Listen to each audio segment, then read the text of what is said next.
Mga baby loves, ang finished product ko ng aking nilutong tokwa or tofu, mga baby loves ko. Ginisa ko lang sa maraming bawang. Meron niyang dilis, mga baby loves. May dilis yan. Ayan, nakita niyo yung dilis.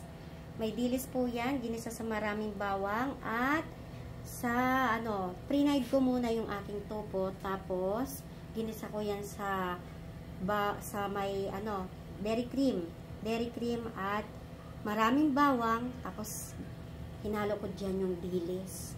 Nilagyan ko yan ng oyster sauce, kunting asukal. Ayan, yung mga magtatanong kasi dyan ng mga ingredients na hinalo ko dyan. Imagine yung mga hinalo ko.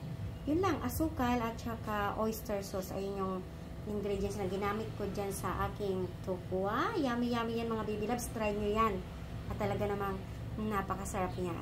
Thank you for watching. Ingat and syempre, uminom ng maraming tubig dahil init ng ating kamunduhan ngayon, mga baby loves ko, no? Dahil summer na summer talaga ang dating. Kaya ito, kahit na mainit dito sa taas, talaga naman nagluto pa ako dahil namimiss nila ang luto ko ng mga baby loves ko. Salamat! At maraming salamat dahil sa walang sawa niyong pagsuporta dyan sa aking page. Salamat and pa-share, comment, and follow for more. Thank you!